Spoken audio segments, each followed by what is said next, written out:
Hello everybody, my name is CulBlu and I'm bringing out this video of me reviewing a board game, and today I'm going to be doing my review of the Golden Age of Piracy 1718. I've been doing a playthrough of this, and you may have seen the two videos. I don't know what order I'm going to do it in. I might do like the review first and then my two, well no. I'll do my playthroughs, my two sessions so far, and then I'll do the review afterwards. So okay, this is just me thinking aloud. But at any rate, I want to do a review of this game. So first, let me go ahead and get our background music going. Because you know I love my background music. And now that we got that playing in the background, let's go ahead and zoom into our setup here. So this is the Golden Age of Piracy. And the Golden Age of Piracy, the whole goal of the game is to just be a pirate, run around, and you have 1 year in game time to essentially try to get yourself a pardon. So you're trying to sail around this map over here, and you're trying to just move around and do stuff, be a pirate, arg, I guess, and have fun that way. So there's a few things that I'm going to try to show and talk about, but first I just want to give an overview. Now, going into the game, I'm going to try to do a teach. I'm going to do a teach by basically just setting up a first game, setting up a long game, and then playing the first week of a game, and then afterwards I'll go into the review, talking about things that I like and things I didn't like at the very end. So this is a little bit more of a rolling teach, mainly because the game is kind of self-guided by the rule book, which will be a thing I'll talk about in my review for sure. But for the most part, we're just going to get started. So I'm going to bring up this overlay over here. And this is going to show just this is the back of the charts and tables book over here, but I have it all to the side, and it's going to tell me my new game setup. So I'm just gonna walk through this, and then I will tell you what I'm doing and where I'm setting up stuff. So normally you will have a whole bunch of different charts and stuff. I have some supplements that somebody on Board Game Geek, I think it was designer 67 or 87, don't quote me on that, but they made these to consolidate some of the sheets. But normally you would have a number of sheets like this, and these sheets would be holding different rules and various rules and stuff. So I'm just pointing that out for those who are wondering what's happening with this consolidation. Anyway, going over here, so we're going to do a long game. So the long game is going to begin in January, and it will end in December at the latest. So over here is our calendar that comes with the game, and it kind of looks like a business calendar, which is kind of funny, but it has some events listed on it. But we're going to start from January for the long game. We're going to go all the way to December. So we're going to play a lot of different rounds. Each day is basically a day, not necessarily a round, but basically a day, or basically a round. So we're doing a long game. So our pirate captain is going to start out with the sloop. So we have our sloop. It's the type of boat that we have here. It's the most basic of boat. We start off with the sloop. And the sloop is going to have certain stats associated with it. I guess I should probably bring out the original maps so we can look at that. Hold on a second. I wasn't planning on showing all this stuff, but what we'll do is we're essentially going to have a sheet all to the side, and that sheet is going to have our stats for our boat, which is going to have our crew, ourselves, and all the other fun stuff. So for here, for this one, it wants us to have a sloop. Where's sheet 5? There it is. So on sheet number 5, I'll bring on the overlay over here. On sheet number 5 is going to have some information. We can put our captain here, the different crew members we can have, and the health of everybody. So here's the assassin's health, here's the carpenter's health right there, so on and so forth. But essentially, we're going to be getting a sloop. We're going to start off with the sloop. So you see here, the sloop is going to have 2 main crew units, and it's going to we're going to start with a crew loyalty of 5 on fanatical, and our infamy is going to be on 0. The thing will tell us that. But we're going to start with the sloop here. So this is going to be for our pirate crew, and for our actual ship we have here. Sorry, I showed the wrong sheet. For our actual ship, we'll have this. We just have a spot for our little card to go right there. So it's our little boat here at the sloop. And we're going to have a certain amount of health. So you see here, a sloop is going to have basically 4 sail health and 4 hull health. And as you can see, these sheets kind of take up a lot of space, which is why the consolidated sheets, which is what I am using, is what I'm using to track it. Because 2 sheets for just that bit of information is a little silly. Anyway, moving on. So we have our sloop. Oops. Yeah, we have our sloop. That's our boat. I have our health and stuff is going to be tracked over here on this sheet. This consolidated sheet right there. I got our stats all set up. And continuing on, we're also going to start. Oh, it's a not upgraded sloop, which means that we won't be able to have more crew. Upgraded ships essentially double our crew, but it lowers our capacity for hauling stuff around, our storage capacity. Our pirate crew is going to consist of 2 main units. We talked about that, so 40 men total in the game conversion terms. And no cargo. We're going to start with 5,000 gold. So I have 5,000 gold. I've written that on my tracker sheet over here. I've already cheated a little bit and bought some black powder, which I'll be doing towards the end of all this. But essentially I have 5,000 gold. I bought $500 worth of black powder. That's why that number looks like it looks, or it looks the way it looks. All right, so continue on over here. The pirate captain, we're gonna start at level 0. So my pirate captain's gonna start at level 0, and we're gonna have 5 experience points to spend. Sorry, we're gonna start at level 0 with 0 experience points, and we're gonna have 5 captain skill points. We get to choose how to disperse them amongst the skills, and we must put at least 1 skill point in seamanship. And the reason why is because if we go back to the sloop over here, you can see here the shallow, or it's a sloop. It has shallow draft ability, which is very useful early on, and it requires a seamanship of 1. So we have to have our seamanship skill of 1. I've already put my stats down, but you can see here my level is 0, my XP is 0, and then of the skills down here, I distributed 5 points. So I put 2 points in navigation, 3 points in seamanship, and 0 in everything else. I forgot to put 0 in tactics there. Oh, I did. I just erased it on accident. So that's all done. So there's my captain, there's my ship, my captain. So next up is we can use a historical captain. I'm not going to use one. I'll talk about that in the review part. Actually, never mind. I'll talk about it now. There are historical captains that exist in the game. So we have these cards here. And these historical captains, these will be different, 9 different captains you can play. And essentially they'll have various stats. They'll have different starting stats and different dice roll modifiers, or DRMs, plus and minuses, depending on who you pick. So that's what they do. But I'm not going to be playing one. I'm just going to play my own captain. Going to build my own way. Continuing on, we have 0 special crewmen and 0 special items. That's fair. Our pirate captain infamy will start at 0. I marked that on my board already. Crew loyalty at 5, marked that on the board. The pirate captain, our pirate captain has yet to build a pirate haven. Therefore, all ship repairs must happen at Nasu. Nasu is right here. It's a little bit hard to see on my overhead camera. It's a little bit blurry. I can zoom in a little bit. Maybe give us a slightly better chance of seeing that. Just a slight better chance. You can almost read that. I just gotta zoom into the board's soul there. But there's Nasu right there. And Nasu essentially will be the pirate haven. Not the pirate haven, but kind of like the main place where pirates are. So that's what we'll be. I can actually keep this like this, can't I? I mean, I won't, but I could. But I'm just gonna go ahead and see the spots here, just in case I want to come back to it. Continuing on our sheet. Sorry, we start over here. So here's our little boat, sloop. And we're gonna start here docked. This little marker says ship docked. I know it's a little hard to read there. So we don't have a pirate haven. Ship repairs must be at Nasu. To build a pirate haven, we gotta do these steps here to build a pirate haven, and then have at least 4 crew. And then if desired, you may choose a starting location for your pirate stash, which I will, and then mark on the map. Pirate stash has to go in one of the blue spots. When I say blue spots, I mean here H is a light blue spot, so it's a shallow draft. C is a dark blue spot, a deep sea place. I don't know what the proper word for that is, but I'm gonna put my pirate stash right over here on D, and actually, yeah, I'll put it right there on D. There's my pirate stash. That means I can go over there and drop off some extra cargo if I want to. I think your stash has infinite storage.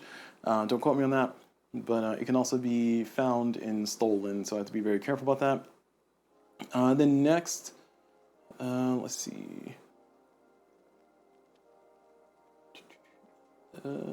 Oh yeah, okay, I built a pirate stash. If desired, you may choose a starting location for your pirate stash. All right, that's what I just did. So number 9, it says, after a new game setup is complete, place your marker on Nasu and mark as docked. That's what I just did earlier. And then I go to chart B2 to purchase black powder for my pirate ship. I can also purchase black powder, you may purchase black powder for pirate ship cannons in the Pirate Haven defense cannons for that much gold. Max of 5, because you're going to have 5 at your Pirate Haven, if I'm not mistaken.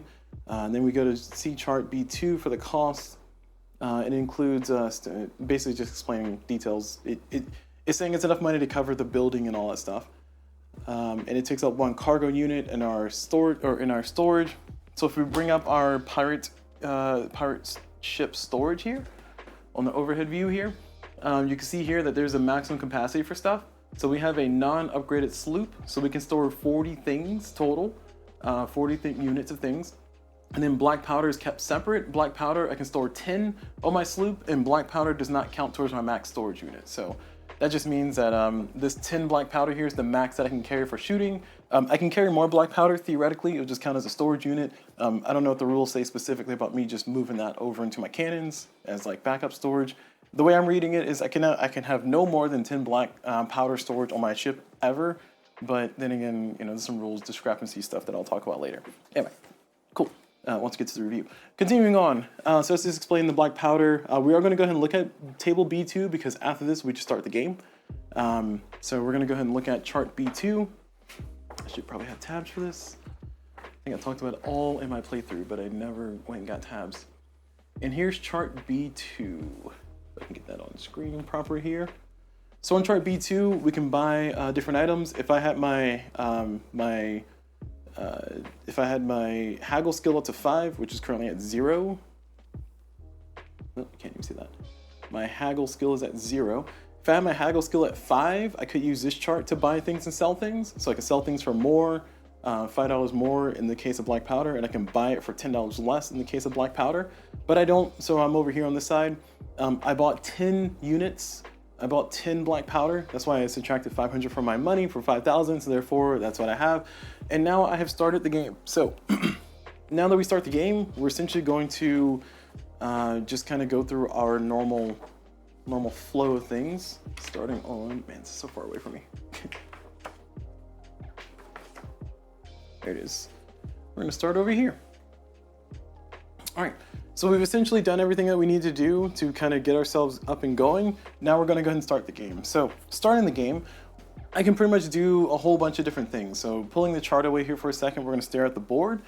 This is my map. I can kind of go around, sail around and be a pirate. Initially, I want to kind of maybe try to find a ship to punch and you know, mess with. And we are currently on January 1st. So this is gonna be the first day that I'm sailing here. So what I'm gonna do is I am going to first make a determination of where I want to try to go. I'm gonna want to try to go over here to B. So I'm gonna go over there to B, and we'll see how that goes. So I'm gonna go ahead and bring up my chart here. And the chart says, after I decide, well, it doesn't say that, but I'm gonna go ahead and sail. So after I sail, I need to decide what the weather is. So I need to determine the weather. So I'm gonna just use a little marker here. The game doesn't say anything about this, but I'm gonna do this for the purpose of the video. Put a little marker saying I'm intending to go there. We'll see if the weather lets me go there. First thing we do is we're gonna roll some dice. So I'm gonna roll two dice, and we're gonna roll percentage dice for this. And I'm gonna roll these 2 dice here. These are percentage dice, purple percentage dice. And essentially I'm gonna try to see what the weather's gonna be. So I'm gonna roll this on screen here. And it looks like I rolled a 58. So put that over there to the side. Oh, that's in the way.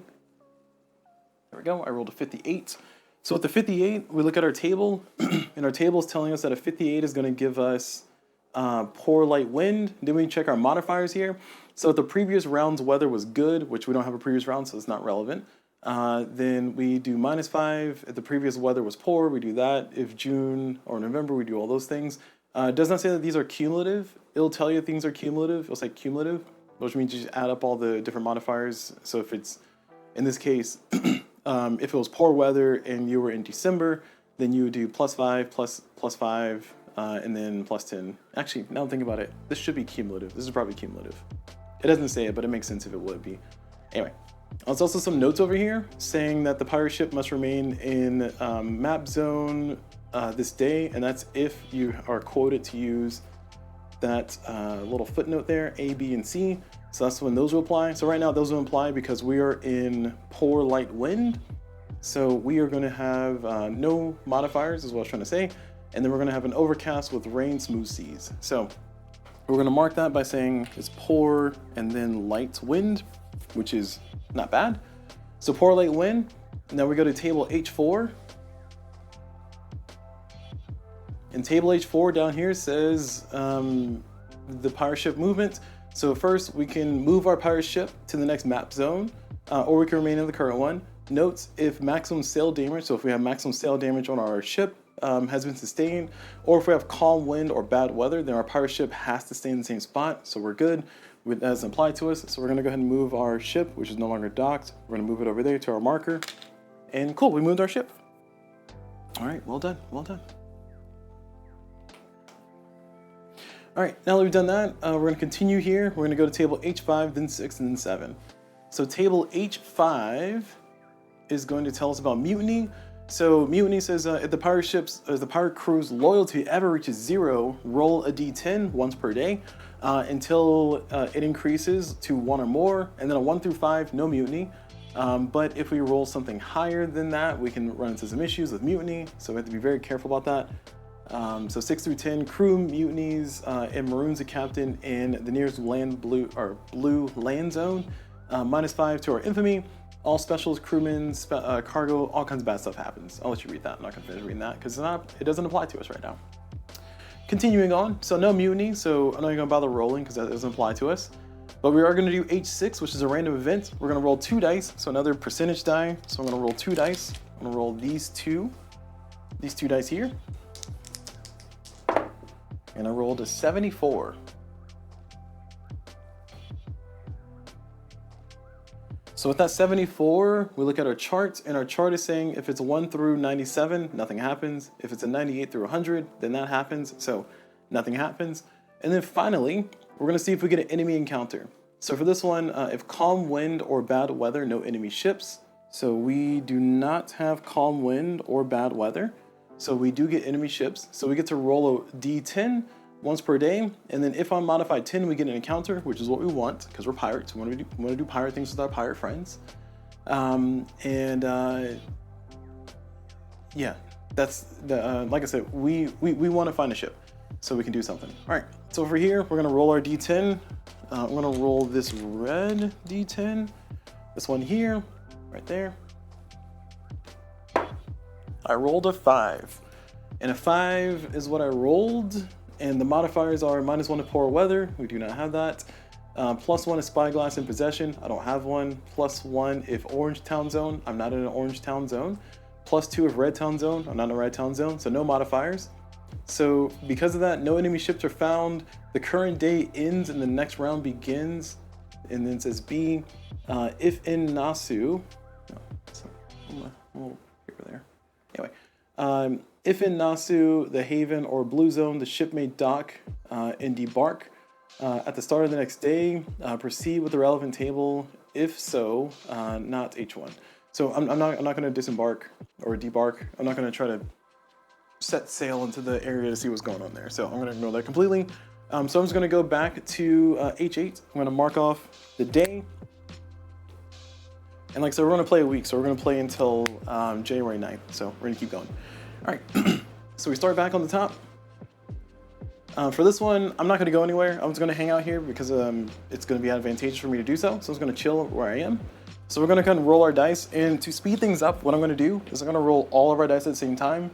So we know we have to do a weather dice. We have to do our event dice. We need to do our encounter dice. So I'm going to roll all these, and they'll tell me what they have.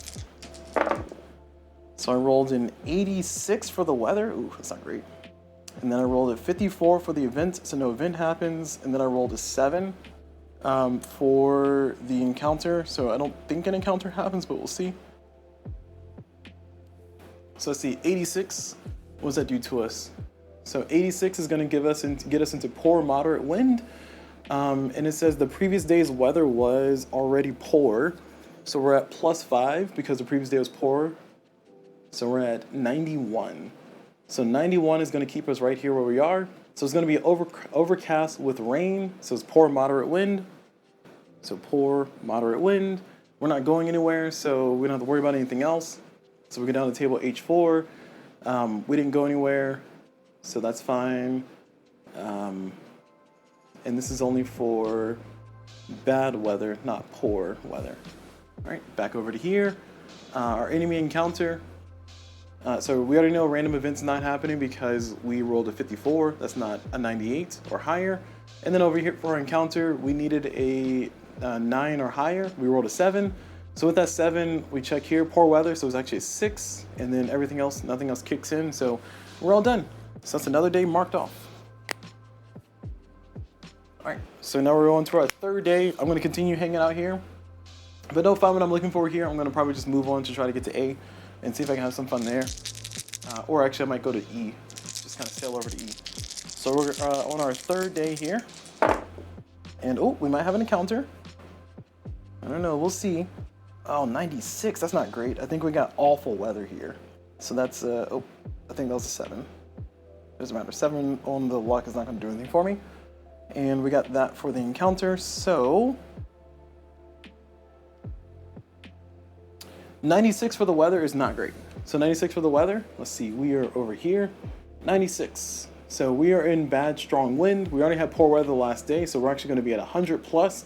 So we're in bad hurricane wind, severe storm, very rough seas, A, B, C, and then go to table H2. Oh no, we might be dead here. Let's see. So pirate ship, we must remain in the same spot. That's cool, we're gonna do that anyway. Pirate ship may attack towns along with longboats or dock this day. Oh, we may not do that. If docked in Nassau or Pirate Haven, no effect, and do not roll on H2, proceed to H4. Pirate ship may not sail this day, that's fine. We are not docked, sadly, so our pirate ship is going to be in a bad weather situation. We're going to roll 2d10s, so I'm going to roll this with our red, with our clear red percent dice. Oh, I'm sorry, we're not doing that. It's 2d10s and we're getting up to 20, so it's not a percentage. Sorry. We're rolling these two red dice. And we rolled a 16. That's not great. So we rolled a 16. So we rolled a 16. Are there any modifiers here? There are modifiers. -2 if compass, -1 if clay pipe in possession, -1 per navigation point, and +1 if hurricane wind. So we have hurricane wind, so +1. And we have, wait, did it say hurricane wind? Yep, hurricane winds. Sorry, bad and hurricane wind, forgot to do that. But continuing on over here, we get -1 per point of navigation. So my navigation, I got up to 2 up here. So I get to subtract, 2 up here, so I get to subtract 2. So it's going from a 16 to a 17 because of hurricane wind, and then -2, so it's down to a 15. So -2 hull points, which is not better. I feel like that's kind of worse. I don't like that. So my ship has taken some hits. So I have 2 health down on my ship. I only have 4 health total. Hopefully I can hold out, we don't know. But I do survive the storm. I do not run aground. Actually, I don't know that yet, because I have to roll to see if I run aground over there. So now that we've done that, it's telling us to go to table H3. We're gonna go ahead and roll 1d10 to see if we're going to get into a terrible situation. I'm gonna roll this die here for good luck, hopefully. We rolled a 5. You couldn't see that, it was off screen. It was a 5, sorry. So we rolled a 5, and a 5 is going to be, let's see. Oh, I see. I applied the wrong modifiers. So this modifier over here is for that table, my bad. So actually we took 2, we were at 17? Nope, that's not true, we weren't at 17, we're at 16.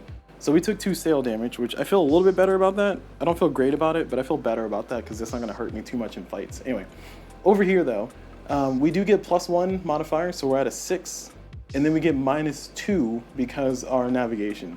So we're down to a 4, so we're safe. So our pirate ship is safe, we get to go to H4.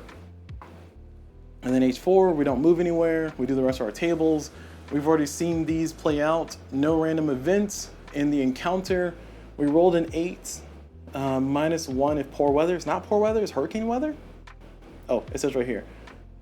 If calm wind or bad weather, no enemy ships. So we're in bad weather, so no enemy ships, so okay. We survived the night. Not without some hits, but we survived. We survived to tell a tale. Whew, it was looking bad there. All right, so we're back to the start. I am going to move to Nassau because I want to try to heal my ship up. I feel like if I stay here for another day, actually, you know what? I take it back. I want to stay here for another day. I'm going to risk it. I'm going to risk it for the biscuit.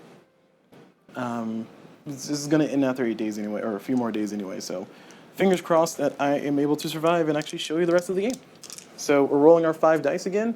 So we have our weather is purple, our event is green, and our encounter is going to be that on the red there. Okay, so let's roll this. And oh my gosh, is that a 99 for the weather? Are we doing it again? Are we doing it again? Ugh.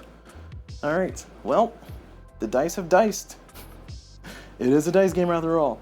All right, so we got a 99, we got a 92, and we rolled a 1 for the encounter. So that's all really terrible news. So our weather's going to be worse. So we're back into another hurricane. We'll see if I can survive this one. So we're just going to go ahead and skip through all this because we know it's going to be the same weather it was before. We're going to go right on down to here, to this table. We're going to roll our 2 dice and hope we roll low. We rolled 11. 11 is going to give us 1 main crew unit washed overboard. Oh man, we lose 1 crew loyalty. Oh, it just says 1 crew loyalty. Okay. Oh no, it says 1 main crew unit is lost. So I'm down to 1 main crew unit total, and my loyalty goes from fanatical down to 4. So from 5 to 4, that's not great. And now we check to see if we run aground. Fingers crossed that we can hold out again here. We get a overall -1. We rolled a 6, so we are at a 5. We are surviving. We're alive. We've made it. We do not get in a random encounter because a 92 is not 98. And a 1, well, we're not going to see any ships here because of the bad weather. Whew. So I could not sail to Nassau because of the bad weather. It forced me to stay in the same spot. I am for sure going to go to Nassau. That is my goal, is to sail over there. And we lost another day. Rough out here being a pirate, I tell you. All right, let's roll and hope for some better weather. All right, we rolled a 2%. 2%, that's much better. It's not great, but it's much better. Because that's going to be calm wind, which means that we're not going anywhere anyway. That's disappointing. We got an 85 on the event. We got a 3 on the fight here. So we got a bunch of nothing. Again, we got calm wind. Oh. We got calm wind over here.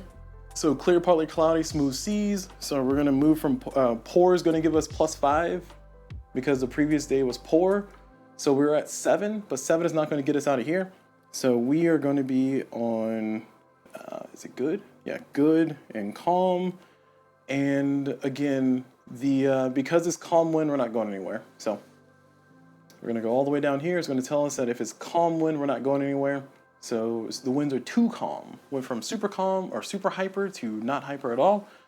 We do not have a random encounter right over there, or random events, and we do not spot any enemies because we rolled a 3. Whew, man, we are working to get something. All right, I'm still aiming to get the Nassau. I don't know. We done a bunch of nothing, and I'm gonna let the dice roll how the dice are rolling because it's gonna be part of the review here. All right, let's continue. So we're rolling for a new day. And we got 89. That's fine. I'll take 89. That's gonna let us move. And we got 89. Wow, 89, 89, and a 6. So we got 89, 89, and a 6. So looking at our modifiers here for the weather, 89 is gonna put us right over there into poor moderate wind. And because the previous day was good, we get a -5 on that. So we're actually going to be at an 84, which is not going to change anything, but 84 is better than the hundreds we've been rolling. So we are on poor weather and moderate wind.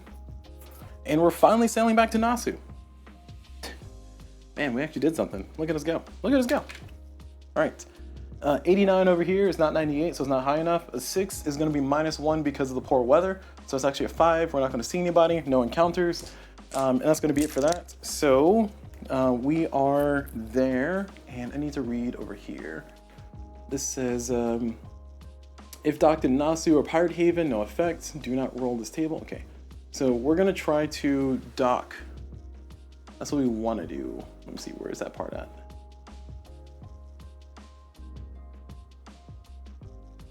All right. So if in Nassau, the Haven or Blue Zone, the ship may dock and debark at the start of the next day. Proceed to the relevant table. So we will do that start next day. So we're going to try to go back into town, repair our ship with our little money that we have, maybe hire some more crew, and then try to move back on. We're probably not going to make it to do anything super fancy here for the review, but hey, this is how it goes. You know, we're only playing 1 week. That's why I wanted to do 1 week instead of just a day or 2. Okay, so we're going to go ahead and do debark. We're going to be docked here. So we put our docked marker back on. And we're starting the next day. So we're on Friday. And on Friday, we're gonna go into the thing. So I'm gonna roll the weather anyway. So I'm gonna roll just the purple die here. And we rolled a 34 for the weather. So 34 for the weather is gonna be good light. And the previous day was poor, so it's gonna be +5. So it's gonna be 39. So it's gonna be good moderate wind. Oh, I'm sorry. Couldn't see that. Good moderate wind.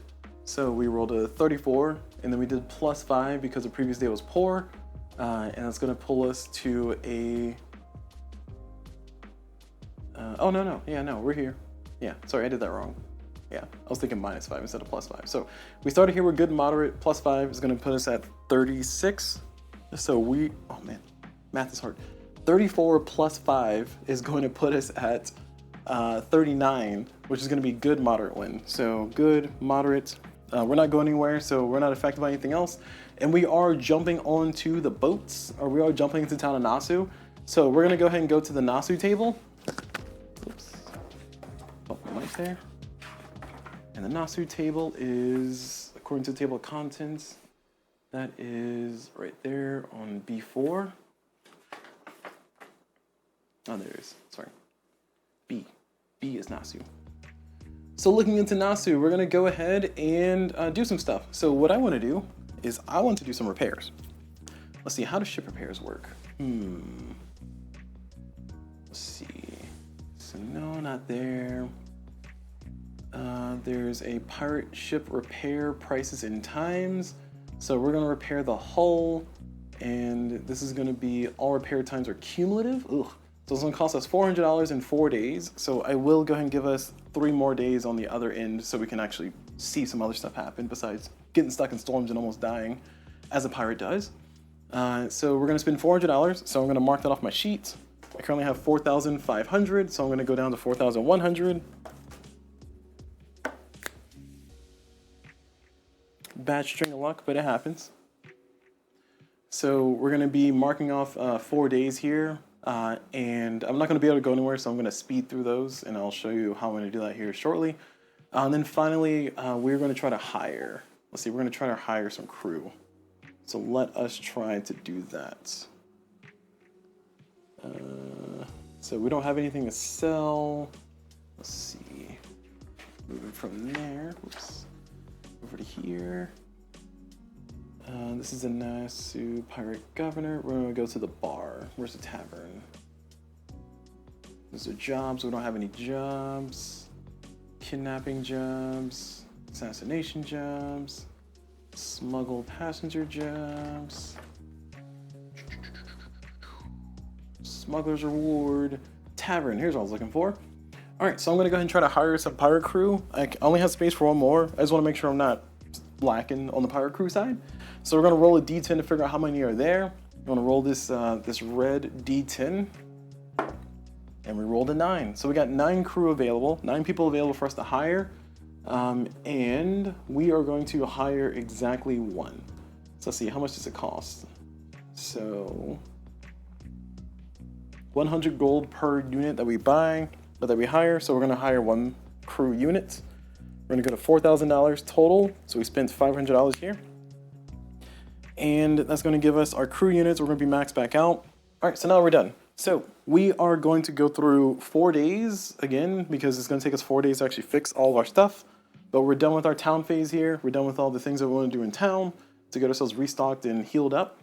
So what I'm gonna do is I'm going to roll 1, 2, 3, 4 days worth of weather. And the only reason I'm doing this is because I want to roll more dice here. And then after I roll these 4 days worth of weather, I'm going to go ahead and try to show what happens when, oops, got some stuff on there. I want to try to show what happens when I actually go into the ship or go into the water and hopefully try to fight somebody. All right, so we're going to do this in the order of, let's see, day 1, then day 2, and then day 3, and day 4. I'm going to forget that, but we'll try to remember. So remember, terrible weather doesn't impact us. The reason why I'm doing this is to keep track of our marker. The rule book says that you can just speed through your days. You can just skip time when you can't do anything, and then just roll the last day. But I'm doing it this way because I just want to roll more dice, like I said before. So first day we're at 52. Second day we're at 12. Third day we're at 26. And the last day we're at 38. all this is going to do is give us a +5 or -5. That's really all we're doing, try to figure out where it's going, for no true reason outside of just rolling more dice. Like I said, 5 times already.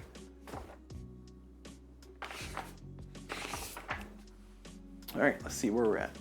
So we're only rolling this because we are docked, so we can skip all this and just start the next day. So let's see, we are at 52. So 52 in the previous day's weather was good. So 52 minus 5. Oh man, I made this hard for myself. No, sorry, 52 minus 5 is going to put us down here. So it's going to be good moderate. So good moderate again. Yeah, because we went from here to there. Okay, cool. So that's going to be that day. The next day we're rolling a 12. 12 is going to be up here. Previous day was good.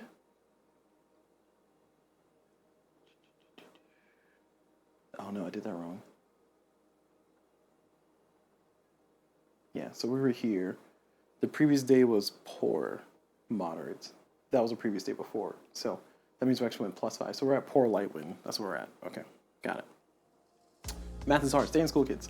All right, going back to 12. So 12, we're still in poor. We're still in poor, so we're +5 to this. Is going to be 17. That's going to put us at good light wind. So good light wind. That's done. And the next day is going to be 26. So 26 on the table is going to put us at good light wind. The previous day was good, so we're going to be -5, so 21. We're going to still be here, good light wind. Cool. And the last day is at 38. 38 minus 4, it's going to be 34. So we're going to be in good moderate wind. All right, cool. Again, no need to do that. It just was fun. So that's 4 days marked off. My ship is at max health. I have max crew. Everything is ready to go, and I'm ready to hopefully not die. All right. Like I said, we're going to play 3 more days. So we're going to try to get our days back. I'm going to go ahead and undock. I'm going to go back over here to where I was before. Darn Florida taking me out. Must be the alligators. And we are going to try to see if we can do something. And then finally get over to our review. So let's roll. So we have ourselves our weather. Our weather is purple. So weather is purple. Event is green. The red one is going to be the encounter. And we might have something. Oh no, 96. Oh, right off the bat. Just yell at me, why don't you? All right. LOL if you get that reference. Okay, so we got 96. So 96 is going to put us over here, right there. So 96, and it's going to be -5 because of the previous day's weather. So we're thankfully going to be in poor moderate wind. So not terrible. Not terrible. We get to sail. We get to at least make it over there. We have no random events because a 35 is not a 98. And then this is going to give us a -1 because of poor weather. So we're actually at a 6, so no encounter. So that day is marked off. You know what, I lied. I'm going to finish out the week. I'm going to go to the 15th. I don't think an extra day is going to make a difference, so we'll try. Next day, still nothing. So 77, it's going to be 77 plus 5, so it's going to be 82. So 82 is going to be poor moderate wind again. Nothing else is happening. I'm not going anywhere. Rolling again. Next day. The 13th. Come on, it's got to be a good day on the 13th.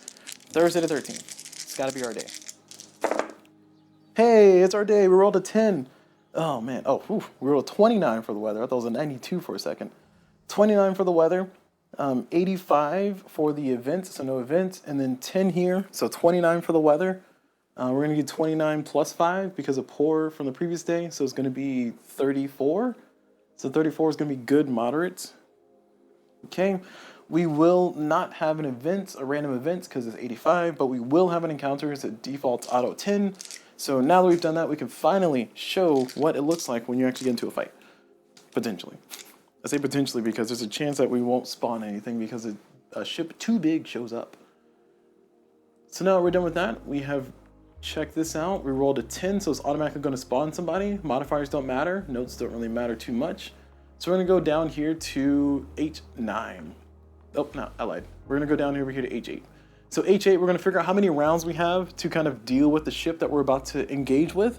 So we're going to roll a D10. I'll roll this white D10 here. It's white D10, and we'll roll that. Roll a 3. So we're going to have 3 rounds. I'm going to mark off the round marker. Where did I put the markers? There we go. So that means that we'll have 3 rounds of ship combat if I want to try to shoot them down before they actually successfully just in combat because night falls and they run away. I hopefully want to have them give up or take them over before then, but we'll see if that happens. We'll see where my luck is on this one. So we have 3 rounds. Moving on down to here, we will now spawn our enemy ship. So we got to figure out who we're fighting and what kind of ship we're fighting. We're going to go ahead and roll 2 D10s to determine our ship type. And essentially, if we roll a 20 or higher, then we're fighting an enemy warship, which we don't want to deal with. But hey, my luck has been worse. So we're gonna roll these 2 red dice for figuring out what our number is. We rolled in, oh, I was about to say 18, sorry. We rolled a 9. So rolling a 9 is gonna be a merchant ship, so that's fine. +1 per captain infamy point. I have 0 infamy right now. +1 if you're Orange Town, I'm not. It's not July, it's not October, and not December. And again, these are cumulative. Does it say that here? I thought it said, yeah. It said these are cumulative. So these will all add up as you go along. So you'll have a higher chance of facing a worse enemy the longer the game goes on. Moving on down here, so it's a merchant ship. We're gonna roll 2 D10s to figure out what type. So we'll roll the same 2 D10s here. We rolled a 13. So a 13 is actually not great for us here. So modifiers +1 if in Spanish town. Okay, so we rolled a 13. So we rolled a brigantine. I'm gonna call this a reroll, and I'll explain why in a second. So a brigantine is a ship that is a bigger ship. Actually, no, I lied. A brigantine can fit. Okay, never mind. I lied. I'm not gonna reroll this. It's a 13. It happens. So we rolled a brigantine. Brigantine ship is the biggest ship that can go into shallow waters. That's the reason why I wanted to go into the light blue area here, because this. Oh, sorry. I didn't move my race. Because this light blue area here can only have ships that have shallow draft. If you recall on my ship card over here, it has the keyword shallow draft. If I bring up the rest of the ships, you'll see that they also have shallow draft on them. Brigantine has shallow draft. So that means that this ship could be legally here. So these are the ships. Schooner is the second largest or next largest ship in this order. So sloop is the smallest. Oh, get to focus. You can do it. I believe in you. There you go. Sloop is the smallest, schooner is the second smallest, brigantine is the third smallest, and like as you see here, a brigantine ship can go in shallow drafts. They all have the keyword shallow drafts. Any ship bigger than that cannot go into shallow drafts, therefore it will not spawn. The official rules say that if you do roll a ship that's too big for the area that you're in, then nothing happens that day. There's no encounter. The encounter is a lie, just like the cake. And I'll show that over here. This is the errata sheet that came with it. It says over here, where? Right there, H9. It says if you're in a light blue zone and you get the results for a bigger ship, then these don't happen, nothing happens because they can't be there, so on and so forth. Right, cool. Glad we clarified that. Moving on, we will have an encounter. So we know that we're fighting a brigantine, which is not great because that ship is kind of large here. So we're going to go ahead and zoom out to our main view here. And we'll get our enemy spawned up. Let's see, I'm a schooner. No, I'm not a schooner. I am a sloop, and they are a brigantine.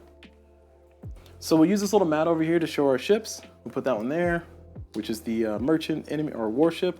And over here is me, the pirate ship. I'll also put our powder on the screen here. I have 10 powder, and I can shoot 2 powder per round. So that means I can shoot a max of, in this case, we have 3 rounds. I can shoot a max of 6 before the round is over, assuming that I don't take too many hits and die. Rolling the ship shots is actually not the greatest either. I'll explain why later. So we got that. That's going to be 10 for me. So 2, 4, 6 plus 4, that's 10. And then for them, for a brigantine ship can have a max powder of 16. And they'll shoot 4 per round, and that'll be talked about later. I'm just bringing all this up on the board before I forget.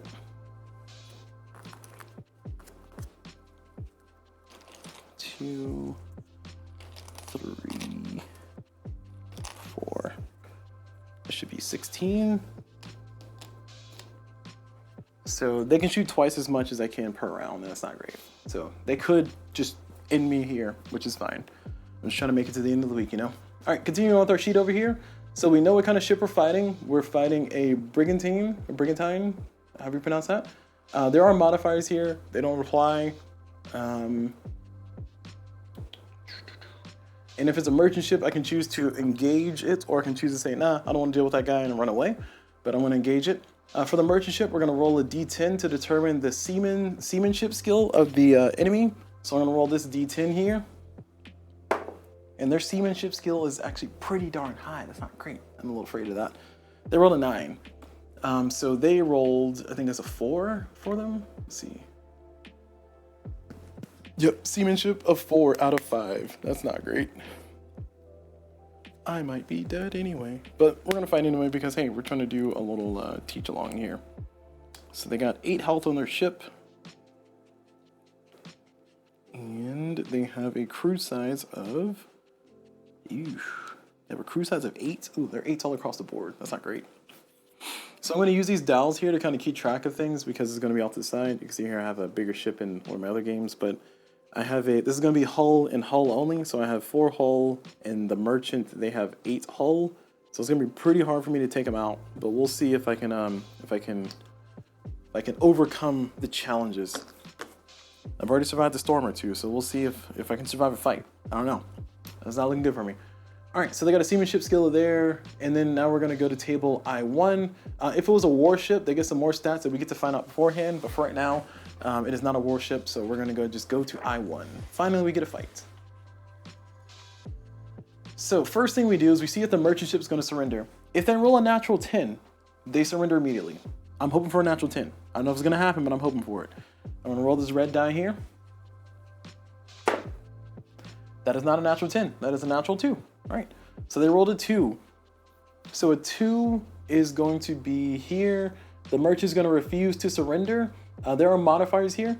So -4 if it's a man of war, -4 if their seamanship skill is 5, -3 if their seamanship skill is 4. So they're currently at 0, so they're super not moving. They're not running away from me. There's some more minuses that don't apply, and then pluses here. So I have no infamy, so that doesn't help. I have no damage on them. They have nobody killed in action.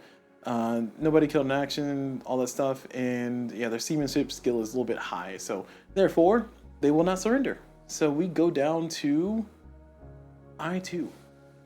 So now we're going to get the ship order of attack. So for here, we're going to take our markers for all the ships involved. So we have a merchant ship and a pirate ship. We're going to take these 2 little markers here. The game says put them in a cup and then shuffle it up and see which one comes first, and that's the order of shooting. I'm going to just randomly roll these in my hand and then get the order from there. So randomly, we got the merchant ship's going to shoot first and then me. So merchant ship first, and then pirate ship. So now we get to see some combat. All right, cool. Here it says if more than half of the merchant crew is killed in action, they may not fire. If more than half of the pirate ship's main crew is killed in action, then we may not fire. We place the order tokens and blah, blah, blah, explain all that. And then we go to I3, 1 time per draw. So essentially what it's saying is you draw your chit first, then you shoot, and then you draw the next chit. I just drew them all at the same time because it didn't matter. All right, then we can choose to not shoot as a pirate ship, but we're gonna choose to shoot. So now we're going to the cannon fire. So the merchant and the pirate are going to attack in the same way. So I'm going to roll both at the same time. Essentially, this will determine how the hits hit. Actually, I lied. They will not fight at the same time because they could disable me and I could disable them. But it's more important to see if they disable me first. So they're going to shoot per round. You can see right here. They have a brigantine. They can shoot 4 per round. The merchant will always shoot the max they can. So I'm going to roll 4 dice. And essentially, they need a 10 to hit. And I'll explain why once we get to the hits there. So we're gonna roll 4, hope for no 10s. And we got no 10s. Woo, great. So all their shots miss, thankfully. That's gonna cost them 4 powder. So 4 powder has been spent out of their 16 starting. And to clarify, when you're spawning the enemy stuff, the game assumes that they have max powder and they're gonna shoot the max they can if they're staying and fighting. All right, so all shots missed. Now, going over here for the misses, you see there's an 8 over there. We can do our plus and minuses here. So +2 if they're targeting a man of war pirate ship, they're not. +1 if they're targeting a frigater, they're not. And then -1 if they're targeting a schooner or sloop pirate ship. So -1 because I'm a sloop, I'm a little swift, I can get out of the way and dodge. So therefore they missed that. It's going to be -1. So all those dice rolls you see there all have -1 by default, which is why they need a 10 to actually hit. Otherwise they won't hit. And a 10 auto hits, by the way. I just want to clarify. So that's important. So none of that is relevant. So now we're over down here. All this what happened, this is relevant because they didn't hit. So now we're going over to the pirate ship, which is me firing. I'm going to go ahead and shoot 2. And I'm going to roll these black die here because I'm a pirate. So I'm shooting 2. So we're rolling these 2 black dice. I need a 10 to hit. Actually, do I need a 10 to hit? Let's see.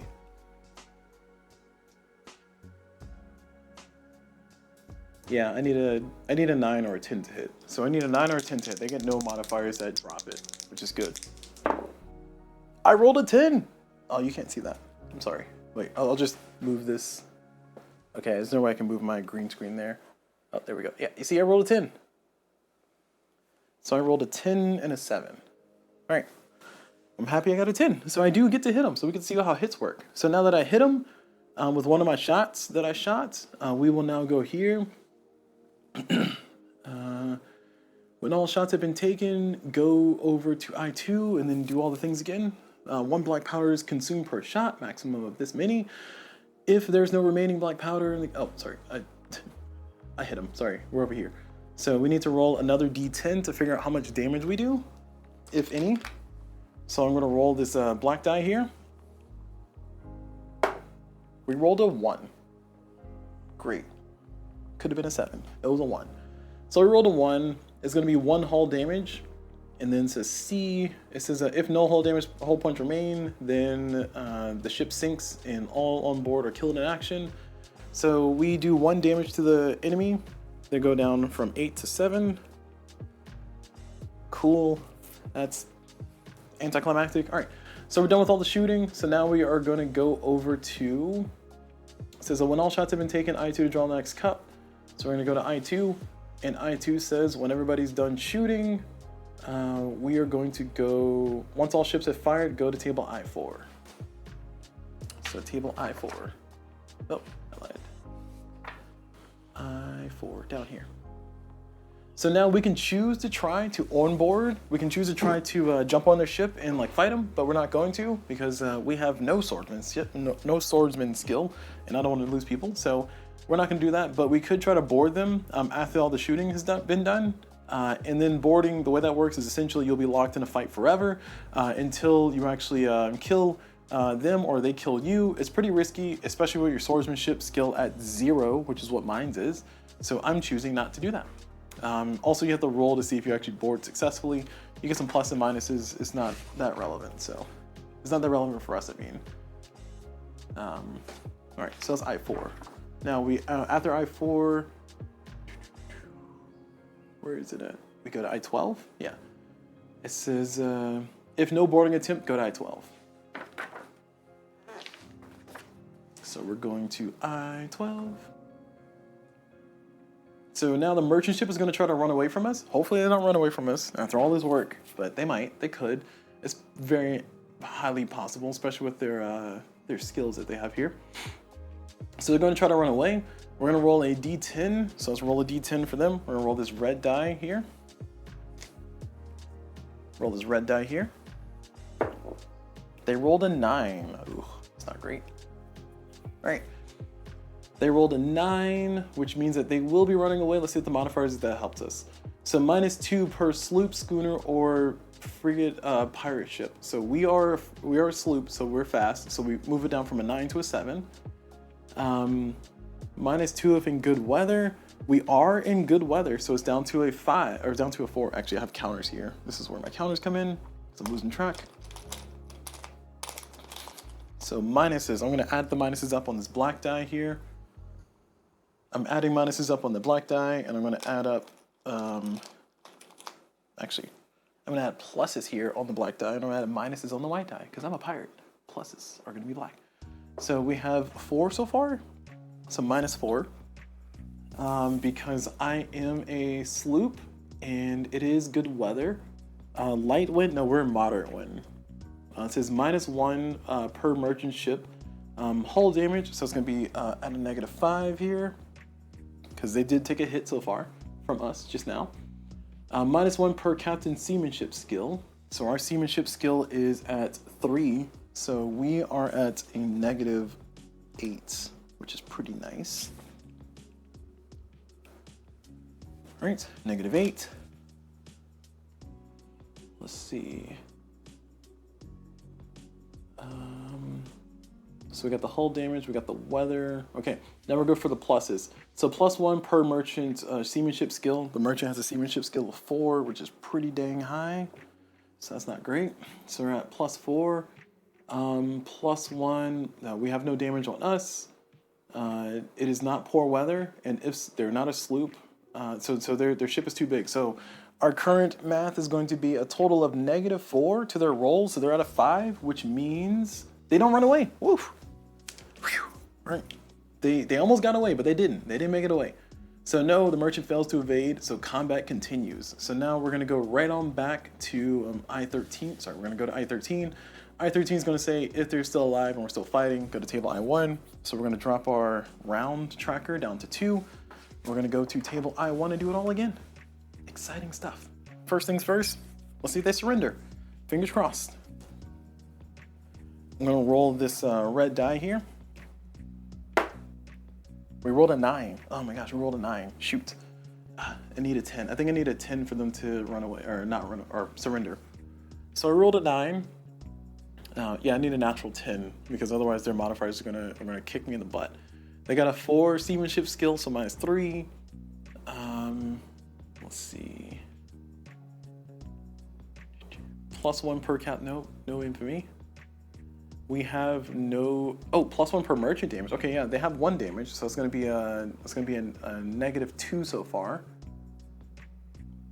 and just a -2. So a -2, they're gonna be down to 7. They still do not surrender, which is unfortunate. All right, we're going back to fighting.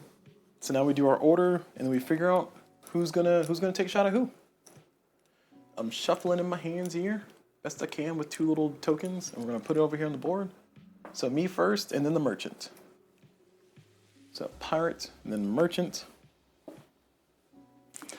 I want to shoot 2 shots.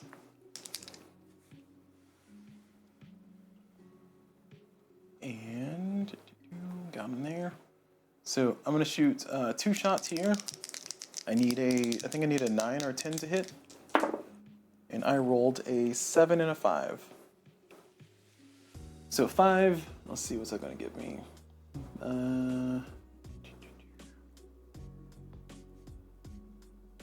Yeah, so none of those apply. So I just miss everything, so nothing hits. Now the merchant's gonna shoot, they're gonna shoot 4. And they're gonna roll 4 red dice here. And they rolled a 9. Ooh, I think I'm good. A 9, a 7, and a 3. So nothing hits, if I'm not mistaken. Let's double check to make sure. Let's see, I'm a schooner. No, I'm a sloop, so they do miss me, and they don't have any pluses, so yeah, everything misses. All right, so we're at the end of the round. Essentially, we're gonna go through here. We're not going to board. We're gonna check to see if they run away. Fingers crossed they don't run away. Oh no, it's surrender, sorry, wrong side. We need to go over here. Yeah, they're gonna try to run away.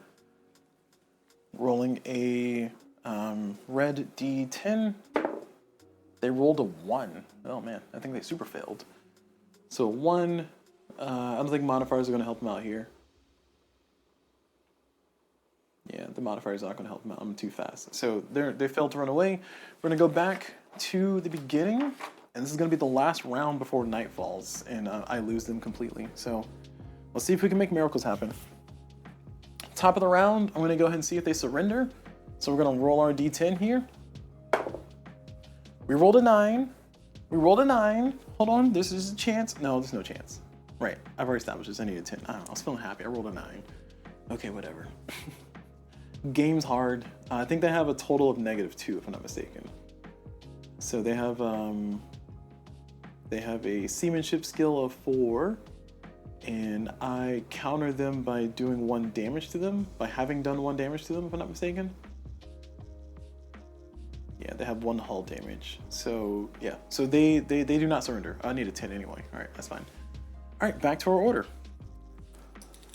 All right, give me a good shuffle. Come on. Oh, no, come back here. Okay, there we go. All right, we're gonna reveal on screen. So that first, pirate ship, yes, that's what I'm talking about. And then merchant, all right? Pirate, merchant.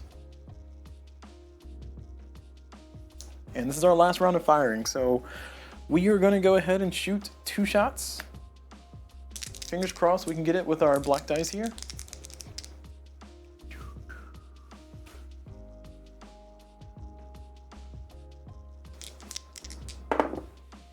A 6 and a 1 is not gonna cut it. I miss everything. And then for them, they're shooting with 4 dice. And they rolled no hits. They need a 10, so nothing hits. So they rolled a bunch of nothing. So, all right, so that's gonna be it. They are gonna try to evade again. I don't think it's gonna matter because this is gonna end anyway. So I'm not gonna roll the evasion. I'm not gonna do all that because they will successfully run away because the night falls. So night falls, the combat is over, and alas, I am empty-handed. All I did was shoot some cannons, and I got nothing to show for it. The enemy has run away. The merchant has run away. I did not capture the ship. I do not get any points. I lose. Good day, CulBlu. Okay, all right. So I said I was gonna finish out the week, so I'm gonna go ahead and do this last 2 days, and I don't expect anything to happen. So we're just gonna go ahead and chill here, roll our dice, and see what happens. Maybe we'll get a random event. I don't know. Oh, we might have another encounter. So weather, we have an 88 on the weather. It was good previously, so it's gonna be -5. No, yeah, -5. So weather, we had good previously, so it's gonna be, right, I said -5, -5, so it's 83. So for 83, that's gonna put us over here for poor moderate. Poor moderate. Okay, and we rolled a 91 on the events, so no events, and we rolled a 9 here on the enemy encounter, so we do get another encounter, which is gonna be great. Oh, no, I lied, because it's poor weather. -1. No encounter. All right, next day. Sometimes it works that way. This is our last day we're playing before I finally get into the review. Roll all these. And would you look at that? Nothing happens. All right, cool. So nothing happened. The day is over. Sad. I'm not going to bother with the weather calculations, but we played through essentially 2 weeks, and we got to see a lot of shenanigans. All right, so let's go and get into the review of this game. First and foremost, let's talk about the things that I like about this game, and then we'll start talking about the things that I don't like, and then we'll move on to just kind of some neutrals and stuff. So first and foremost, I do like the adventure and the story that this game helps tell. I do think it's pretty engaging on the adventure side, and it's very procedural too. So those are, I guess, the main points I was going to get at. But the adventure that you kind of have as you sail through, you can kind of make up your own story, tell your own story as you're going along. The random dice rolls, they kind of add a little bit of unknownness. You can try to strategically position yourself. Like for instance, I went up here into the shallow areas because I wanted to fight a lower ship. If I had gone to a deeper area and got a really big ship on the enemy side, on the merchant side, then I could be in a lot of trouble. I could actually just lose outright and have to be forced to run away. So instead, I went to the shallow draft areas, so I can try to find and try to hunt for enemy merchant ships that were a little bit less well set up to, like, you know, hurt me. And then I can try to take them over, because the whole goal of me trying to fight that ship was to either get them to surrender or maybe even board and take them over. Although boarding is, like I said, very risky, something I don't like doing. Although I have tried in the past and I was successful. But it's cool because if I do get the enemy to surrender, or if I do take them out but don't destroy the ship, then I'll be able to just take over the ship. I can just claim their ship as mine, and then I can torture the captain to get more information, which is going to come up in the cons here, so don't worry. I'll talk about that more later. And I can try to get some more information, and that information I can get from them could do things like generate a new map, generate a new town with specific stats that are going to be valid for 2 weeks. So essentially I'll have 2 weeks with this information, and it will be valid for the particular town location. Or it can tell me where a hidden treasure is. It can tell me, hey, here's an assassination target. It can be all kinds of cool things like that. And I like the procedural nature of it because it's kind of generating its own, custom game every time. It's a different thing every time because of the dice and how they roll. Now, granted, because of the dice and how they roll, we didn't see a ton of that. But I did have a situation in the past where I rolled a random event and I was able to, a parrot landed on my shoulder and told me the map of some hidden treasure. I had another random event that happened to where something happened that led me, it gave me a lead on some more town information. And there's some really cool stuff that can happen from the random events when they do trigger. But as you see, it is a 98% chance, or you do have a 2% chance of a random event happening. And the random events are kind of good and bad. I've had one random event that triggered on my learning game to where the Pirate Haven was robbed by people. So I lost half the crew at Pirate Haven, and then they stole half of the stuff, and it was really horrible and terrible. But it happens, it happens. The other thing I mentioned too was the progression, or maybe I didn't mention explicitly, but the progression of the game. You progress through the game by getting better ships, and as you get better ships, you can start taking on bigger enemies. You can start doing things like maybe try to take over an entire town, get more of your crew to try to build a pirate haven, and then with that pirate haven, you can just use it to just act as a nice little secondary base aside from Nasu, because eventually Nasu, and I think I'm pronouncing it correctly, but I'm probably not. Is it Nasu? NASA? I'm saying Nasu. My apologies if I'm pronouncing it incorrectly. You can eventually Nasu will be taken over by the government. They'll shut it down, so you have to find your own place to repair your ship and hire crew units. You can also get other pirates to join your team. There's a whole slew of different types of pirates that give you bonuses, or different type of crewmen that give you bonuses. So here's my little token sheet here, but you can see up here just barely. Trying to do without reflection. But here's my other crew I can get. So I can get a Haven crew, or Haven commander. I can get a native guide, carpenter, a drummer who helps me with boarding ships and fighting hand-to-hand combat, a foreman who helps me build things faster in Pirate Haven, assassin, master gunner, surgeon, sailmaker, all this other stuff. And you have all these other chits and bits that you can do cool stuff with that'll pop up at different times. But I just like the fact that you have this kind of sprawling world. And arguments can be made about the depth of everything when you think about it, because as you saw in my 2 weeks that I played, basically nothing happened except for a bunch of storm management that could have just ended my game outright by killing me. And then I got into a fight and I didn't win the fight. I couldn't do anything. Sometimes it happens. My enemy was a little bit too strong on the seamanship skill. That's all because of a dice roll. But even with all that going on, I still had a fun story to tell. Like, I can walk away from this and just say, hey, that was a fun story to tell, or that was a fun time. And I just want to clarify that I'm only in January here. If I were playing a full game, which is what I set up for, I will play through this entire calendar. So I will have a bunch of days where things happen. There will be some days where special events would happen. There will be days where I have to pay my crew, to pay them money to kind of keep them happy. And if I don't pay my crew, they might mutiny on me, or they'll be mad and it'll lower the morale. I can increase my infamy to make it much easier for me to intimidate merchants that I find in the ocean to just give me the ship, just give up. I can get their ship as a prize ship and get all their cargo and just send it over to sell it. And I didn't even get a chance to show how the cargo is generated, because if the enemy does surrender, then you'll go through the whole surrender process where you get to essentially determine what items they have on their ship, and that just basically you roll some dice depending on the size of the ship, and it'll tell you how many items that you'll get by rolling the dice to tell you which items you get, and then you roll 2 d10s to get to a total of 20. Max of 20, and then that'll tell you how much of the thing is there. And that's really cool because it just generates items and gives you stuff. And it's like, hey, I want to hold on to this, or maybe I want to send that over to Nasu on the prize ship so I can have it be sold later on. You can do things like find prisoners on ships, and when I say prisoners, I mean probably slaves. because this is that time period where slavery was still a thing, and slavers were definitely a thing. But you can find prisoners on ships, and you can take those prisoners, you can take them over to the town, to Nassau, or to your pirate haven, and then drop them off and free them, and you get some experience points from that. You get experience points from capturing or getting enemies to surrender. You get experience points for killing enemies. You get experience points for finishing missions. You get money for finishing missions too, or like jobs is what this game calls them. And it's just a lot to do, and I appreciate that greatly because there's just so much going on in kind of this paper world, if you will. And it really isn't kind of encouraging me to maybe explore solo RPGs, but it's also kind of not, because I feel like I really don't want to go down the rabbit hole of solo RPGs, but I think this is pretty fun. I think it's pretty great for all those things that I said there. Now, negatives. Going into the negatives on things that I don't like.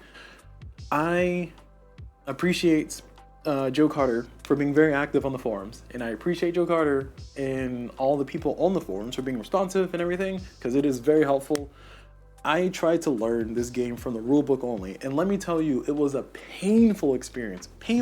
So, just to give context, especially if you haven't watched my channel, or this is your first video you're ever seeing of me do things, you just want to hear what's bad about this game or what things I don't like about this game, I'll just say it outright.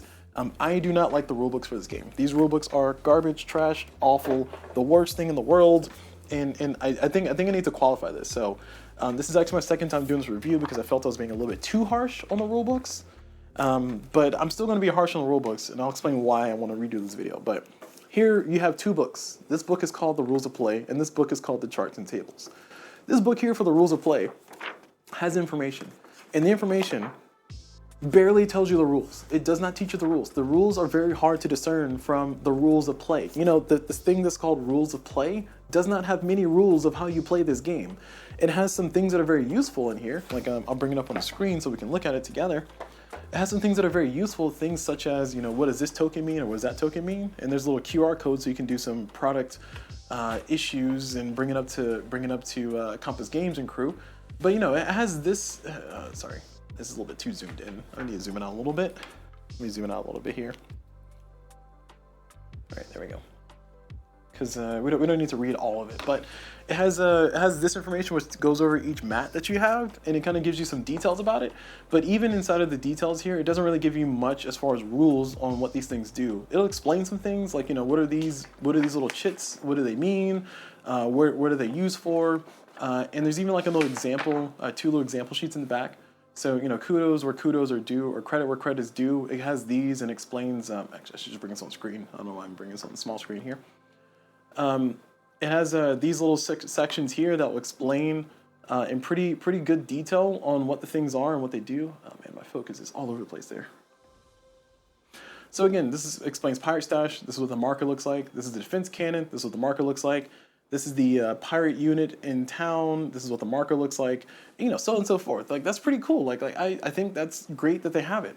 But where are the rules? The rules aren't present in the rules of play, and that's so frustrating. Again, back here you have a little sample, like example of a Caribbean map in use. So somebody's got their pirate stash over here. They're doing a refit to their dock over here in Nassau. They have a pirate haven built over here. They found a shrunken head from a random event. The weather was good and moderate. And you can kind of see the things just flowing on the map, and that's very useful. Images are great. But going back into here's explaining the cards very briefly, what they do and what they look like. Again, great, I'm glad you have it here. But the rules of play should have rules of how to play the game. And one of the things that's very frustrating is, like, even in the summary over here, it starts off with the game length. It goes over to the win of the game. But nothing in here says anything about this being a charts and tables game. Nothing is in here. It just says, hey, turns represent one day in the Nassau government, blah, blah, blah. For example, and it's kind of explaining like background lore things, in my opinion. Then you have combat rounds. A combat round is this, and it does all these things, multiple turns. And you remember that all combat rounds are always resolved during the same day, blah, blah, blah. And then movement, you can do movement, pirate ship movement through the sea. You can do these things, and it takes a day on the map, one turn.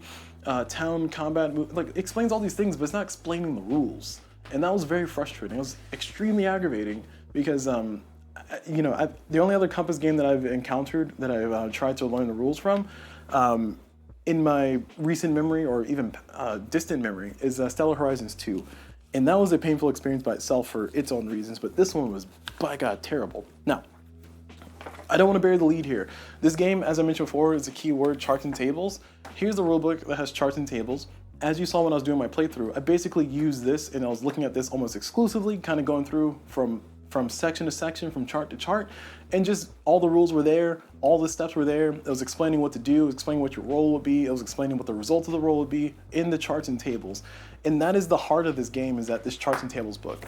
The reason why I'm bringing this up in the cons, though, is because as somebody who's never played a charts and tables game in my entire life, I can tell you that it was extremely aggravating to try to learn how to play this game. First thing I was trying to learn how to do is how to do a new game setup. It is nowhere in the other rulebook. That's called the rules of play. You have to go into the charts and tables book to find the new game setup, which is frustrating because, like, why would you put the new game setup on the charts and tables book? I expect charts and tables in the charts and tables book. I don't expect charts, tables, and rules. If it's a charts, tables, and rules book, then call it a charts, tables, and rule book. And again, this is coming from the perspective of somebody who is brand new, has never played another charts and tables game. This is the first time I've ever experienced this in my entire life. The frustration exists because nobody told me, and nothing told me from the rule books, from the charts and tables books, hey, is this your first time playing a charts and tables game? Note that almost all the rules are in the charts and tables book. So over here is going to be explaining some background stuff, but the charts and tables book is going to be explaining everything else. Again, if they just had that little section in there, I would feel much better about learning how to play this game from just reading the rule books. But again, going on the adventure of saying, hey, I'm not going to watch too many videos, I'm not going to try to check out things here. I instead, oh, sorry, my camera is doing camera things. Let me switch back over here. Sorry, going into this game, just saying I'm not going to try to learn anything from any videos. I'm just going to try to go in straight from the rule book and try to learn the entire game from the rule book. It's difficult because the rules of play don't have rules of play, and the charts and tables book has all the charts and tables, and nothing in this game, as I said before, and as I'll say it one more time, nothing in this game really indicates that you need to go through the section that's relevant for what you're trying to do in the charts and tables book, and it'll tell you the rule for the charts and tables book. Nothing really indicates that. It just kind of expects you to know that. And I'm like, why would you expect me to know that? I have no clue. No clue what kind of put it into the mind, into the zeitgeist, if you will, that's the thing that people know how to do, that people know to do. And I suppose this game is very niche. I suppose that this game maybe won't have much crossover, or not much crossover is expected from people who don't play war games a ton, like myself. I have a number of war games. I have Mr. President on my shelf. I have Fire in the Lake on my shelf. I have Labyrinth on my shelf. But I don't play war games a ton. Like I might bring that out every 3 years, one of those games out, and try to sit down and learn how to play it and play with my friends. But we barely make it through a game of that because one, time consuming, time is very tight, so we have to kind of choose what our commitments are. And then two, as a solo experience, it's a lot of stuff to kind of try to learn to play a coin game. So I'm still working on it. I'll do a video on it, I promise, eventually, just not anytime soon. But what I'm saying is that as somebody who's not very familiar with war games and warlike games like this, I have no clue what a charts and tables game is. This is a awful first introduction to charts and tables.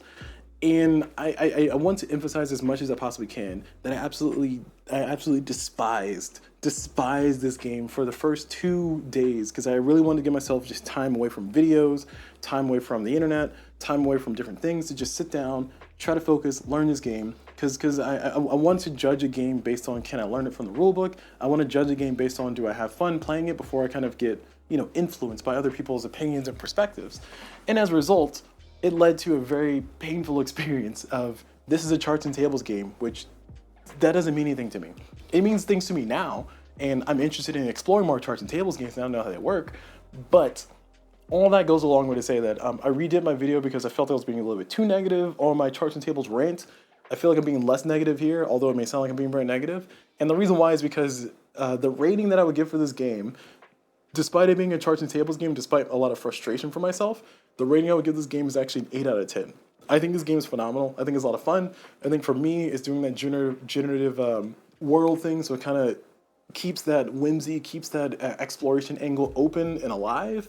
Because even if I play this game, 10, 15 times, it doesn't mean that I've seen everything. I can see every single random event in this entire game.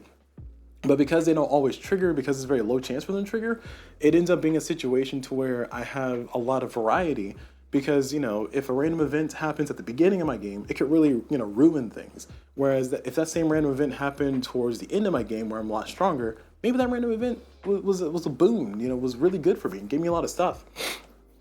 I even had, if you watch my playthroughs, I even had a situation. This is a spoiler alert for those who maybe haven't watched my playthroughs. My two videos so far in my playthrough series that I want to do. In my playthrough, spoiler alert for the first one, I literally died within the first 40 minutes. And then I just reset the game in the middle of that video and just started a new campaign, or made a new captain in the flow of that game, and that captain is hopefully going to survive longer than just half a video. But what I'm trying to say is that this game lends itself very well to having kind of this explorative world, having this generative world where different things can happen. You can go to different places, explore different paths. Yeah, you kind of start in the same way a lot of times, but you can do things like, say, hey, maybe the first time that you face bad weather, it doesn't happen. Or even the errata sheet, I forgot to mention this. The errata sheet here has a section here that says, if this is your first time playing this game, it says, hey, here's an alternative storm rule that basically makes it easier to survive a storm. So if you survive a storm, or you go through the storm, you take your damage, and then you go to table H3 where you can possibly die, it just basically makes it harder for you to die from this if you play this as your thing. And also you can do alternative check. You can have these modifiers for if you do run into some bad weather. That might give you some other stuff. It might make it better or worse. I don't know. I haven't tried it. But what I'm saying is that there's suggestions, there's different ways to modify the game, but that doesn't take away from the fact that this game does sit in a high regard for me, because a lot of my games, and you may have noticed if you watch my reviews, a lot of my ratings range from the range of like maybe at lowest 6, maybe 5.5 in special occasions, but 6 to 7. Oh gosh, I did it. I did the meme. Sorry, 6 to 7.5. There you go. It's not the same. But for a game to reach 8, possibly 9, maybe even 10 territory, it has to be a game that I actually really enjoyed, I see a lot of potential in, and maybe I can see myself just sitting down and playing without having to stream or record, or for some other cause, maybe just casually play with my friends, because a lot of my games nowadays I specifically get so I can kind of enjoy playing and also record a video on, so we can have it on YouTube and just have fun with that too, so everybody else can join in on the fun. So, charts and tables games. I am baffled at how bad of an introduction to charts and tables that this game is, but I am delighted that I stuck through it, because I do think that I want to play more charts and tables games. I do think I want to explore more of John Carter's work. John Carter is the designer of this game, and I want to find more games that kind of do that generative like world thing that are not quite solo RPGs. So I'm looking more into it. I'm looking forward more to it as well. But I just want to say, like, for John Carter, for anybody else who does the charts and table systems, please put somewhere in the rulebook up front in big bold letters, this is a charts and tables game. If this is your first time playing, most of the rules for how to play the game will be in the charts and tables book. Like just say that. Just tell me that in the rulebook, and then I'll say, okay, what's the point of the rulebook then? Maybe it should be called a reference manual. And I'll go ahead and say the same. I'll go ahead and say the thing that I said in my previous review that is not going to go live because I'm doing this one to re-record over it. The fact that the rules of play were put into the box is offensive to me, because the rules of play are in the charts and tables book. So why is this rules of play book even here? It's just wasting my time. Why is it even here? So that was one of the key frustration notes that I wanted to echo, wanted to repeat here in this video. Because I still feel that very strongly. I still feel that the charts and table system, great once you know what's going on, terrible when you don't know what's going on. And as you saw when I was doing my playthrough here, for the sample playthrough for about an hour and a half, I was just kind of going through the chart saying, okay, I'm going to do this, roll some dice, okay, here's a result. Okay, I rolled this, okay, here's a result. Okay, I rolled this, here's a result. And some people could even go so far as to say that the game basically plays itself. And I think that's a fair criticism. I think that's a fair critique. I think that's kind of one of the reasons why I don't put this game at a higher than an 8. It could possibly jump to like 8.5 if I have like a really like a really great time playing through the full campaign, and then maybe try another one to get something super different and see what other cool things hide behind the charts and tables books, walls there. But I think this game having the potential to be a 0-player game does not scare me, because I think I enjoy the experience. The turnaround time just restarting this game is not that high. All you gotta do is just erase your sheets and put your markers back where they were and then get going. Again, I did it mid-video for my first playthrough where I died within the first 40 minutes, and then I just restarted by erasing the sheets, resetting my captain starter card, erasing my days, and then just going along. And that worked out very well. and I still had fun, and I also had a cool story to tell. Like, oh man, I was sailing along, I fought a ship, and then I just died immediately in the storm because a hurricane took me out, and I couldn't swim, so I drowned, which is funny. Sorry, funny now, but it wasn't funny when it was happening. I was like, oh no, devastated. But as a charts and tables game, like I said before, it's a good experience. I think it's a lot of fun. I'm having a blast with it now. I'm kind of over the charts and tables hump, and I do think that this is an experience that that though it could be considered a 0-player game, I do think it's an experience I'm willing to kind of put the work into and just play. And as you see, it's very procedural. You know, kind of got the stuff, roll the dice at the same time to speed things up, because we don't need this part to drag out. I can just literally roll all 5 at the same time, see what happens, and then move on to the next day. I think that's a fine way to play the game. That's the way I'm going to play the game, at least. And I also think that kind of closing the loop on my whole 0-player rant there. There's another game that could be considered a 0-player game, and that game is Final Girl. And nobody really considers it a 0-player game except for me. Maybe like one other person. I have a long history with Final Girl. I guess long is an exaggeration, but I have a history with Final Girl. Started off as a game that I liked a lot, and is a game that I do not like anymore, mainly because the number of sources of random were way too much for me. So I'm bringing up that game because one of my biggest complaints for that game is that it's a 0-player game. You roll the dice, you flip a card, and if it's the things that you needed, then you win. If it's not the things you needed, then you die. And that's not fun. And the reason why it's not fun for Final Girl, but it's fun for here, is because in Final Girl, you spend literally 1 hour playing the game just to find out that the random number machine told you you're not going to win. And that's not fun, in my opinion. Because like, why am I playing this game when it literally came down to a card flip, it literally came down to a dice roll, it literally came down to just a random event happening that knocked me out. And this is not fun. And like, this random event said, lose a card. I need all my cards. What are you doing? This game is not fun. Whereas in this game, it is a random number generator too, because you literally roll a billion dice, as you saw with fighting, as you saw with the weather, as you saw with all kinds of other stuff, figuring out how many people are in town, those kind of things. But it's a 0-player game that doesn't have that much commitment to like set up. I don't have to shuffle any decks. I don't have to put out cards on a board. I don't have to put out meeples anywhere. All I need to do is just put this on the table, set my sheets up, write my stuff down on my cargo, and then I'm going. And that, to me, I think makes this game superior to something like Final Girl, where, again, I'm bringing this up because I rag on Final Girl quite a bit, but I want people to know that Final Girl, while it is a highly regarded game for a lot of people for solo play, is a game that I don't like because I feel like it's too random. And this game, which has just as much random, if not more random than Final Girl, I enjoy a lot more because it is basically telling a story. Let me kind of go along for the ride. I can make decisions about where I want to go. I can make decisions about if I want to go pursue that treasure chest that just popped up. And that's kind of where my agency comes into the game. But I think that this is a more compelling experience because I do get to roll a boatload of dice. And also, if everything goes south, I can just start over pretty easily. Maybe I won't make it the whole year. Maybe I will. I don't know. We'll see. But at any rate, that is going to be it. Summarizing everything, I like the fact this game is very procedural. I like the fact that this game is like a different adventure every single time you play it.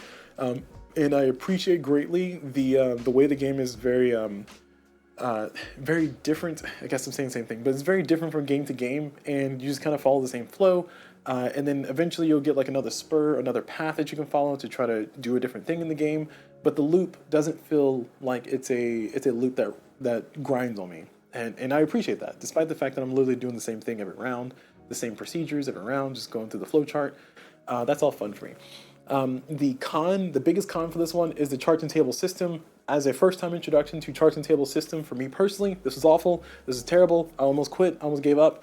But then I finally decided to, you know what, let me take my understanding of what I know about the game, because I was trying to learn from the rulebooks only.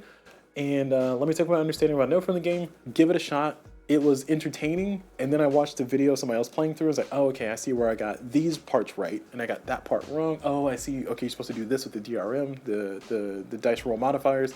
Oh, I see. You're supposed to do this over here with the weather. Oh, I see. And it started making more sense and started to click.